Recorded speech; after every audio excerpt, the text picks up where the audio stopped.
my name is Alex. I have an Instagram and YouTube Love Sugar Show, so I want to welcome you. Thank you. Yes, I looked into you when I found out that we were doing this. I subscribed and everything. So good stuff. I love having more subscribers. All Mm, I do is of interview. course. So the first question I ask anyone that I ever interview is, how's everything going in your world? Not just musically, but also personally, because that's important too. Yeah, it's good. I everything's great. Today's actually my dog's birthday. You probably hear her scratching at the window right now. That's her. But yeah, everything's great. Just moving along. Aw, so I have to ask how old your baby is, their name. 5. What type of dog is it? She's like a Sado, which is essentially just like a mutt rescue from Puerto Rico. So we got her from a shelter. But yeah, she's great. 5 years old today. That's precious. Well, happy birthday to her. Shout out to Thank her. you. She'll be happy to hear it. So I listened to this album and it had a lot of sick riffs and like drum segments. So I have to ask, what was the creative process like? The process has not changed at all for like ever since me and Joe, the drummer, have been jamming together. Um, it's just it's been the same since day one. We get together and we just like improv and jam stuff until something sounds cool, and then we move from there. Like it's 50-50 us having band practice and just jamming in the room together like that, and then the other half is I'll just play guitar in my room or something until something comes up that sounds cool, and then we just go from there. I just think that maybe we got like better and better at it over the years, but the process is the same forever. Oh, wow. But it works, right? So what? Yeah, really simple. I know all these people like their like um the digital stuff and their recording DAWs and stuff. I have a Mac with Logic on it and like it just like collects dust. I just like to play guitar in my room. That's the way I write everything. Hey, I mean, that's how it used to be done. So Yeah, yeah, exactly. what you hear is what you get. So I think that's Yes, awesome. 1,000%. And I don't normally talk about album art, but this is really, really awesome. So I wanted to talk about a little bit the creative process behind it and why this artwork. Thank you. So the direction of like the extreme color and imagery of it is that was intentional because I don't know if you've seen our last few releases. The colors are really they're not so standoutish. They're very like soft, these black, dark green, things like that. So we wanted something to like pop this time, and we were just on tour and we were talking about it and like what just some cool image that could work with that. And then Joe just started kind of spitballing this weird the image on the album art, that scorpion alien thing with the he just started spitballing all these things and we were like, hey, yeah, hell yeah, that sounds cool. And then we hit up we just started going down the line of Instagram artists and found Daymorph, who does a ton of like death metal bands and everything, and we were like, this guy is fucking perfect. So it happened pretty simply, pretty easily. Yeah, that's something I noticed. Most metal albums, death metal albums, all those type of, albums, they're usually like black and white and gray, which I love those too, but I'm like, wow, this one like really pops. It like captures your attention. Thank you. Yes, that's the objective. So I'm happy that happened. So I know you like got an artist to do this artwork, but there's a few different faces in the album, so I have to ask, was it any members in the band's faces and on the art cover? No, he that would have been so much cooler actually if we did that. But no, he just from scratch thought of everything. He I think he starts with like a digital pad and then just makes it more and more like realistic or whatever. But no, I wish it was our faces now, but no, it wasn't. Hey, idea for the next album. Yeah, you're right. Genius. Well, when listeners do listen to this album, is there a theme that they will hear? Not really. We Brendan writes his lyrics. Some of the stuff is a little like introspective and personal things, and then other things are just like a weird death metal like story we think of. Like this would be cool and brutal, you know. And then some songs are about like we just released a song called Gore Nest. That's about Doom, the video game. And then I had actually written the lyrics to Riches to the Conjurer, and that song's like about Hereditary. And then Brendan wrote the lyrics to Ex Mortis, which is Evil Dead. So it's everywhere. Some stuff is personal, some stuff is made up stories, and some stuff is just kind of like inspired by like things we like. Like video games? Yes. Oh yeah, video games. That's actually the second song about Doom that we love so much. I think next song I write lyrics to is probably going to be about like Mortal Kombat or something. I love Mortal Kombat. I'm It's terrible. the best. I actually, it's funny. As soon as we wrap up, there's no rush, by the way. But as soon as we're done here, I'm finally gonna go see the new movie today. That's awesome. Yeah, I can't wait. I also love, I don't, not to go on too big of a spiel here, but I love the 95 version of Mortal Kombat because It's that's, fucking, it's so good. You're so right. yes. But It's the second amazing. one, we don't talk about that one. No, we don't. No, we don't. I, I, I am begging that they do Sindel and Shao Kahn more justice than they did in that movie. That movie's horrendous. Annihilation. Well, now we know, at least on the next album, there will be a song about Mortal Kombat. So, Yes. Yeah. Just not taken from the Annihilation source material. None of that. yes, we don't, that doesn't exist. Yes. Was there a moment in the band or during the creative process of this album where you guys were together where, there was maybe an idea where you thought like this might be too much or we're pushing it or it kind of like pushed you out of that comfort zone? Um. Actually, not really. I think we actually had. I think the goal in mind was to like push ourselves and get a little crazier with it. Like I don't know. You listen to the album. You said Mm-hmm. the first song is like that's out of our comfort zone. It's like the fastest thing we've ever made. It sounds like a insanity. Um, our house party music video was a challenge to set up and get going because we've always wanted to do something like that. Because all of our other music videos are like standard metal stuff. But no, nothing really stands out that was like we're all open to stuff. Like there's we really think that there's like no bad ideas. So even if something does sound like I don't know, blah blah blah, we always at least like try the first draft of it, you know? So there's never been like a hard stop of something that's been like, no, this is too far, you know. Yeah, and I know you mentioned like there was like faster things in this album, but did you try anything else new in this album? I always try to like one up the riffs and the guitar stuff. I know Brendan, his vocals, he did a lot of crazy like rhythms and cadences, like very like percussive following drums. But no, I wish I had a better answer for that. But no, we just write stuff and that's just it just naturally came out this way. I mean, that's not bad. I mean, I liked it. So Thank I you. it turned out great. So it's working. Yeah, we were like, if it ain't broke, don't fix it. So let's just keep doing the same thing. So what does this album mean to you personally?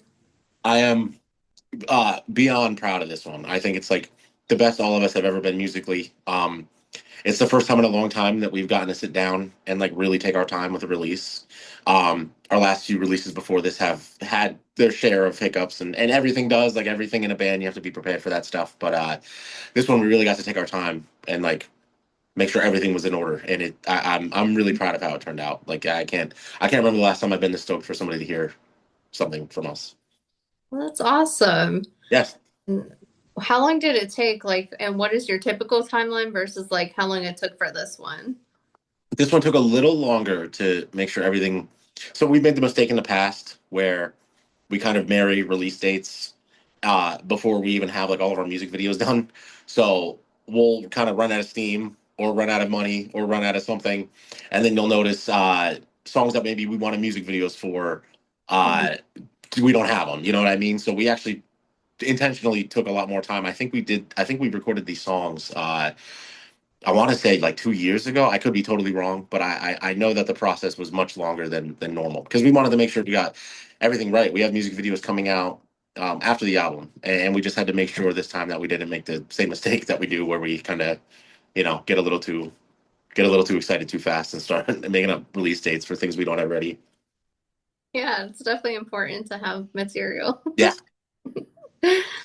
And out of all the songs on the album, which song would you say specifically like represents the album, like it's the heart of the album? Ah, man, that's a good question. I want to say I want to say probably the last song, the Inhuman Experience. I personally just love that song, and I think it sounds like the most like our band evolving and going forward. Like that song. I think sounds like the most. If somebody says like, "Oh, I never listened to Knights of Malice," what do they sound like? I would hope that somebody would describe that song. You know what I mean? Mm-hmm. Yeah, It's definitely that. Is that also a song that you would recommend for a listener to listen to, like if they're listening to the album for the first time as like an introduction to the band? I would actually say probably more like Message in Blood. I think that's the easiest to digest. It's very intro verse, chorus verse, you know what I mean? Or Ex Mortis, the first single that we dropped. I think those two are the most gripping, really easy to get into. And what theme are those songs? Like, what are the lyrics about, or how do you describe it to someone who hasn't heard them? So Ex Mortis is actually about Evil Dead, which all of us in the band love Evil Dead so much. Um, A Message in Blood, if I remember right, Brendan wrote the lyrics to this one, and I think yeah, I'm sure it's about some crazy war leader, war crime, metal shit, like hanging people on spikes and shit like that. Just brutal stuff. Sounds like medieval stuff. Yeah. Yeah, we love that stuff too. Well, awesome. Were there any songs that almost didn't make the cut or that maybe recorded and then they changed a lot during like the final release? So we actually have a whiteboard where we practice at Joe's house, and the whiteboard by the time we're ready to record is full of like 50 ideas, 30 to 50, even if it's just like a single riff. And Mhm. then we all have to argue and have it go down to what like 9 or 10 songs we want to use. So unfortunately, a lot of stuff got on the fell on the chopping block, but we'll use them. There's some other stuff that we might just go back and revisit and release it at a later date. And I have to ask about this whiteboard situation. So you guys like I guess debate and to figure out which ones are going to go on there. But what's the process? Like rock paper scissors or how do you guys decide that? No, so it's funny. We literally, if I'm like playing a riff at band practice, and one of them, so even if some one person goes, "That sounds cool," we'll throw it on the whiteboard with some stupid, immature work in progress name, and that's why we land on like 50. Then we have to sit there when it's time to go to the studio, and we have to be like, "Oh my gosh, but I like this one, but no, I like this one," and then we have to eventually get it down to 10 for the studio. Yeah, and you said like you're gonna do things with the other songs. Is that gonna be maybe in like an EP or maybe like part of the next album or Yes, I hope so. Even if it's like standalone singles between releases, there's a few ideas I can like immediately think of that I really hope we don't ever like that we don't just throw out forever because I like them. I guess you could also do like bonus tracks too. So Mm. Oh yeah, 1,000%. I am big on that. Every time there's like a deluxe edition of an album or something, I'll just re-listen to the whole thing again with the bonus tracks too. yes. And for this album, what was the first song that was written and how did the creative process go for that one? If I remember right, I actually think the first song that was written was the song Stitched.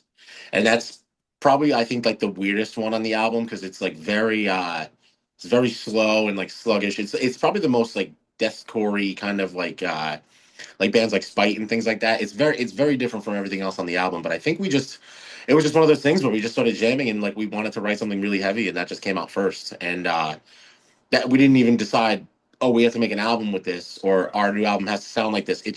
We just thought it sounded really cool and didn't want to make sure it would be on something. Yeah. Well, I know you said that was the only one that actually sounded different from the rest of the album, but did it kind of like pave the way? Like, okay, this is like where we're going, or we wanted everything else to sound different. How does it kind of fit in?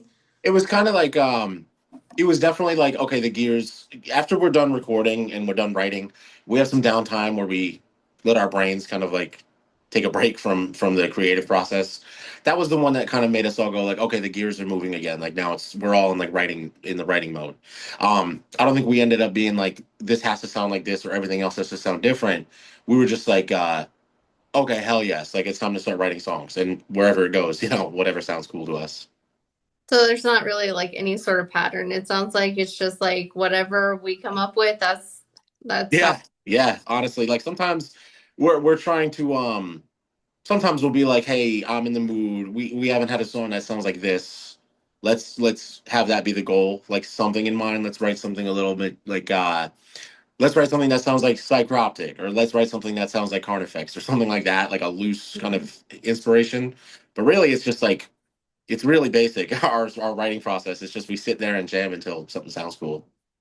Did you worry about that at all with this album where you're like, well, maybe this song won't fit in or maybe it won't flow?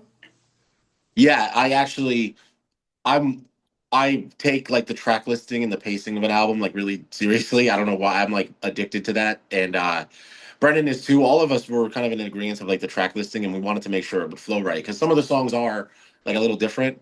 But yeah, no, we had that conversation, and hopefully that you listen to it. I hope that it actually flowed right without any hiccups or anything like that. Yeah, I think I feel great, but Oh yeah. I always like to ask because some people are like, oh, just listen to whatever track you want. And then there are, albums where it's like, like it's meant to be listened to from start to finish. That's how we like created it. Yes, those are my favorite kind of albums. The ones that like no skippable tracks. You start from song one and you just listen for an hour straight.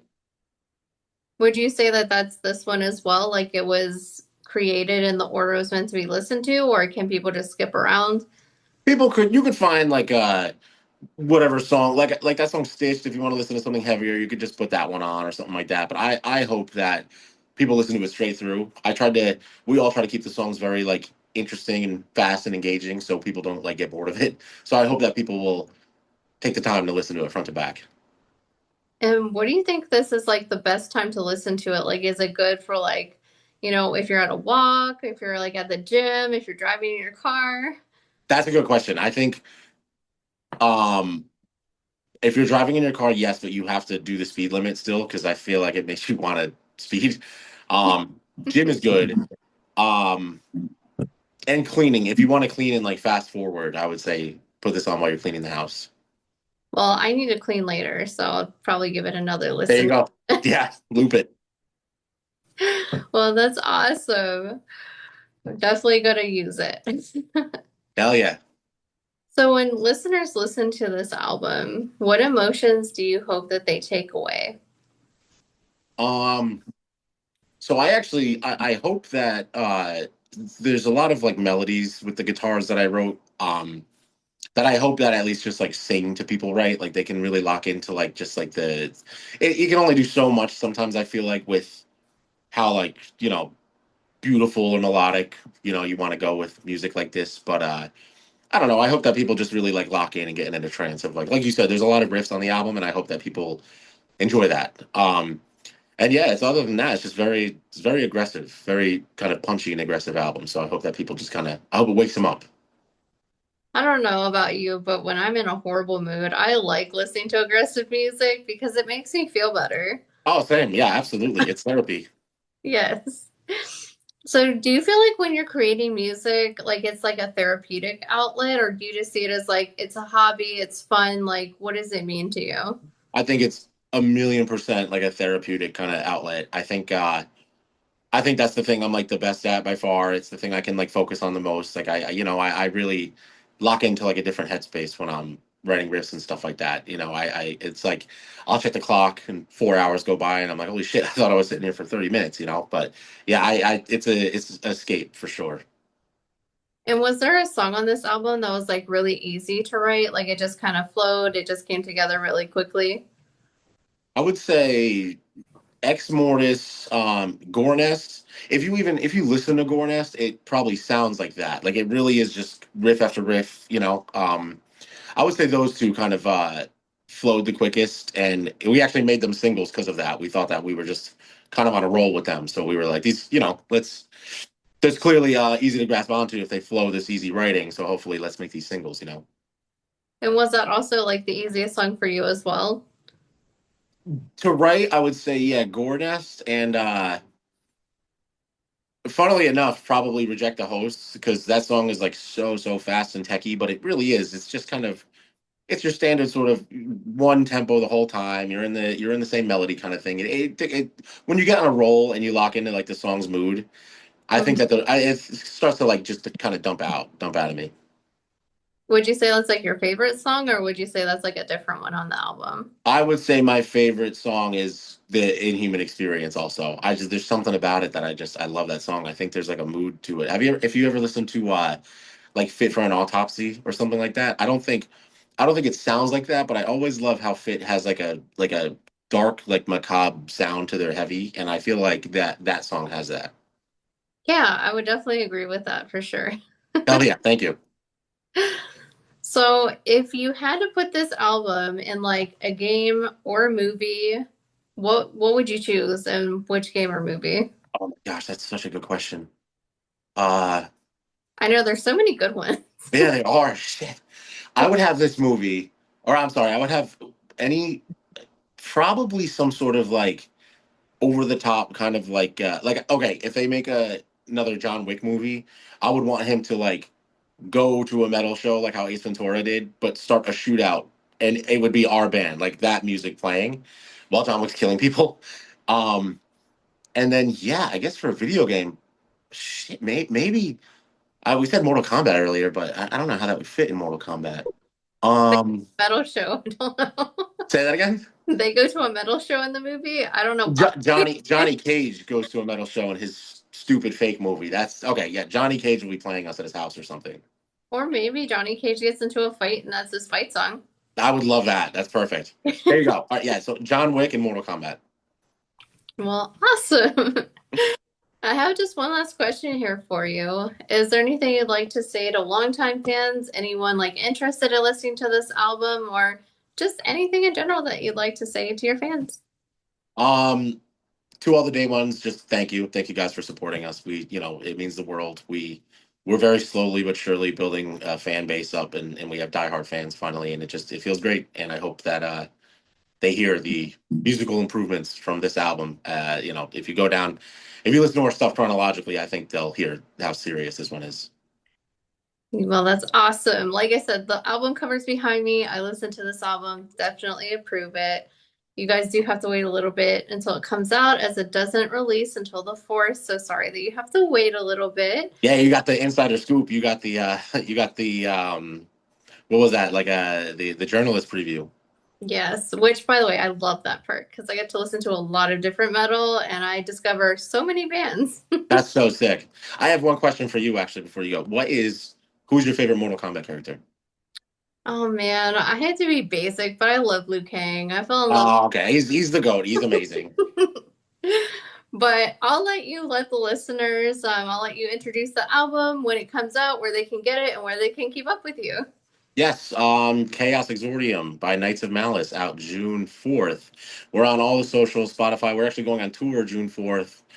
We start in Jersey. We're going to Georgia, Tennessee, Florida, South Carolina, Virginia. We're going everywhere. So please just be on the lookout for us. Everywhere. So make sure to check out a show. I'll put all the links below so you guys, it's really easy. You just click the link and there's Yeah, everything. that'd be great. Thank you.